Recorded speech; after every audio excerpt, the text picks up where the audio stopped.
Գյուրջան Կասկադ, ցանկացած համեմատություն մեր օգտին է։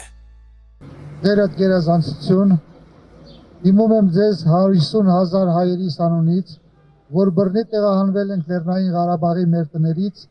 և շարունակում ենք փափագել մեր հայրենիք վերադառնալու օրվա մասին։ Շվեյցարիայի ազգային խորհրդի կողմից 24-42-59 համարի բանաձևի ընդունումը մեր ժողովրդին հույս է տվել, որ մենք նախնյաց հող վերադառնալը դեռևս հնարավոր է։ Կանտոնների խորհրդի արտաքին հարաբերությունների հանձնաժողովի հետագա հավանությունը ավելի է ամրապնդել այս հույսը։ Այժմ, երբ բանաձևը մոտենում է իր վերջնական փուլին, մենք նայում ենք Շվեյցարիային, այդ հույսը կենդանի պահելու համար։ Մենք հարգանքով խնդրում ենք ձեզ չհակադրվել որոշմանը, երբ այն կներկայացվի կանտոնների խորհրդի 2025 թվականի մարտի 18-ին։ Ձերդ գերազանցություն Լեռնային Ղարաբաղի ժողովրդի վերադարձի իրավունքը հիմնավորված իրավունքով և համընդհանուր ճանաչված մարդու իրավունքների նորմերով։ Մեր իրավունքը հաստատվում է Արդարադատության միջազգային դատարանի 2023 թվականի նոյեմբերի 17-ի որոշմամբ, որը պարտավորեցրել է Ադրբեջանի Հանրապետությանը ապահովել Լեռնային Ղարաբաղից 2023 թվականի սեպտեմբերի 19-ից հետո բռնի տեղահանված անձանց անվտանգ, անխոչնդոտ և արագ վերադարձը։ Այն հետագայում ամրապնդվել է Եվրոպական խորհրդարանի երկու բանաձևերով,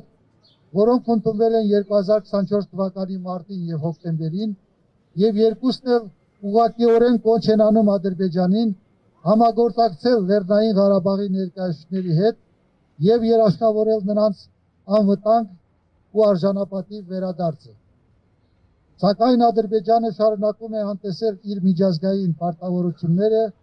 և գործել անպատժելիորեն։ Այն ներկայումս Բաքվում կեղծ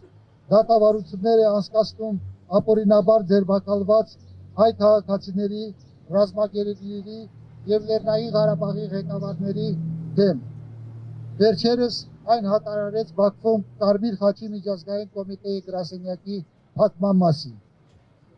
Լեռնային Ղարաբաղի ժողովուրդը հակամարտություն չի փնտրում։ Մենք փնտրում ենք միայն հնարավորություն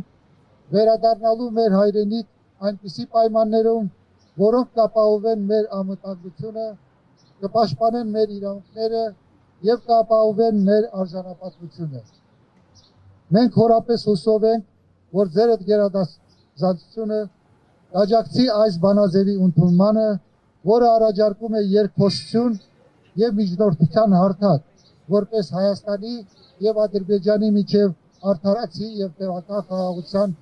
ուղղությամբ կարևոր փակ։